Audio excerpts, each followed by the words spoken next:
Secrets, if you really look at yourself, you would be speechless. What happened to being doctors and teachers?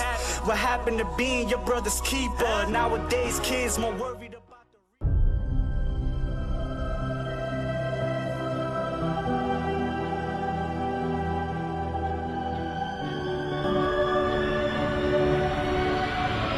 Shalom bien-aimés, frères et sœurs en Christ. Shalom, shalom à tous. En ce jour où nous célébrons le Seigneur, où nous l'élevons, en ce jour où le monde entier célèbre sa mort et sa résurrection, toi et moi, nous sommes en train également de le célébrer. Dieu nous a inspiré des pensées pour ce dimanche 29, 3e mois 2020.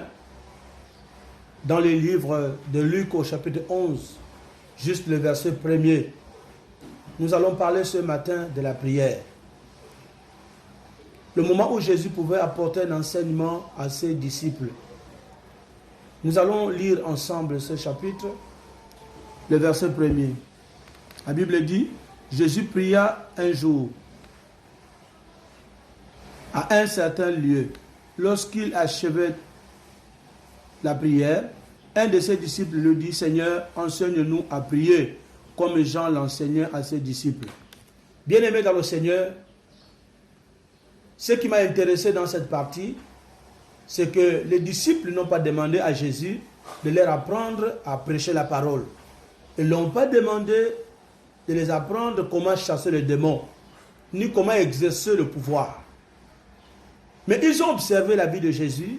Ils ont observé tout le temps que Jésus-Christ de Nazareth travaillait au milieu d'eux. Ils ont vu que Jésus avait une culture. La culture était une culture de prière, de vie de prière.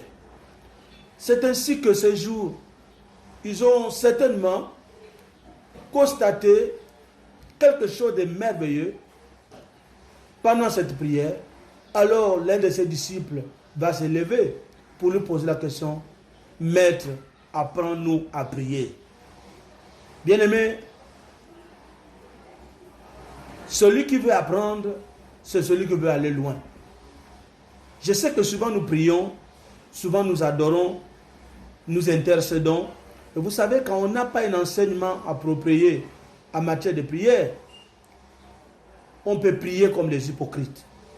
Dans les livres de Matthieu chapitre 6, Jésus a mis en garde ses disciples en disant, quand vous priez, ne faites pas comme les hypocrites.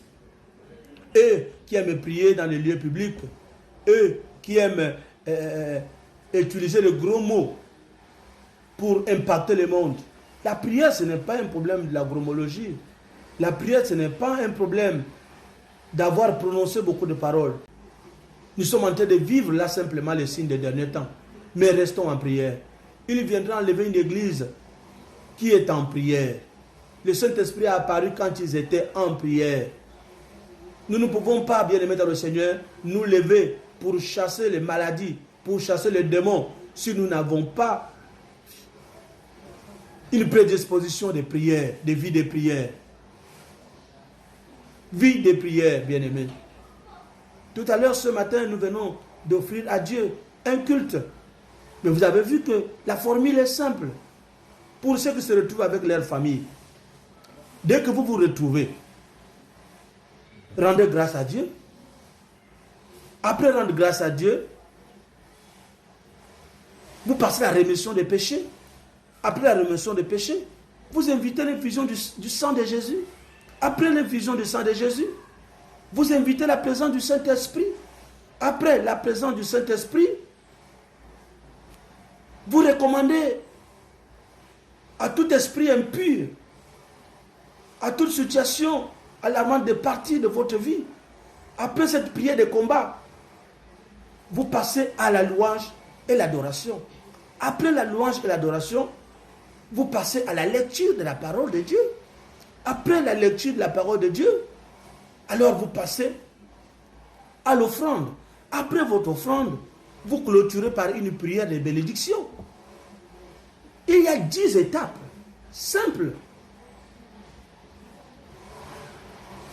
pour mettre en place votre programme de prière à la maison.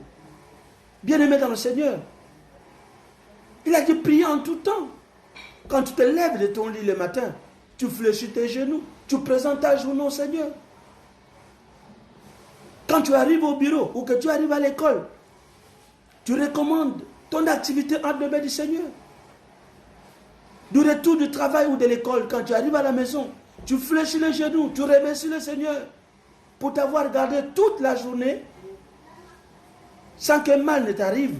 Bien-aimé, tout ce qui cause la mort ne vient pas de Dieu. Tout ce qui cause la mort vient du diable. Donc 6 heures du matin, nous devons également nous lever et prier. 10 heures, tous nous devons nous mettre également en prière. Midi, nous devons être en prière. 15 heures, nous devons nous mettre en prière. Et 18 heures, nous devons clôturer, bien aimé, la journée. 22 heures, nous devons fléchir nos genoux. Minuit, nous reprenons encore la chaîne. Bien aimé dans le Seigneur, pendant ces 3 jours, nous voulons vivre la main de Dieu sur le monde entier. Et vous allez voir vous-même, à la fin de ce travail, il y aura des nouvelles, il y aura des changements, il y aura des témoignages. Voilà pourquoi cette chaîne, nous devons l'élargir. Il n'y a pas que les Éphésiens. Si tu as un frère, si tu as une soeur, si tu as un ami qui croit en Jésus, que tu connais, tu le partages. Et nous allons tous nous mettre en prière. Respectons ce calendrier. À 16 heures précis, nous devons nous mettre en prière. Concentrons-nous. Réunissons-nous. Devenons une seule armée. Combattons pour la même cause. En pareil moment, ne marchons plus à nom de disperser. Ne raisonnons plus. Ne rentrons plus dans les que faire. Combattons comme Israël a combattu la muraille de Jéricho. Soyons unis, même si on ne se voit pas physiquement, mais nous pouvons nous voir dans l'esprit. Bien-aimés, je vous aime bien. Si je vous partage cette pensée en ce dimanche, c'est pour que nous nous préparons tous. Faites large diffusion dans les différents groupes de l'Église. Pendant ce moment, nous allons nous appeler. Pour ceux qui reçoivent des révélations, qui reçoivent des prophéties, ne les gardez pas pour vous. Il faut les partager, afin que tous nous prions. Je vous aime beaucoup. Que Dieu vous bénisse en ce jour. Qu'il vous accorde la grâce d'honorer à ce programme et de résister en cette période face à ces vents et marées. Restez forts. Restez forts. Que Dieu vous bénisse. Que la paix de Christ soit avec vous. Notre rendez-vous de tout à l'heure à 24 heures. Paix et grâce. Amen.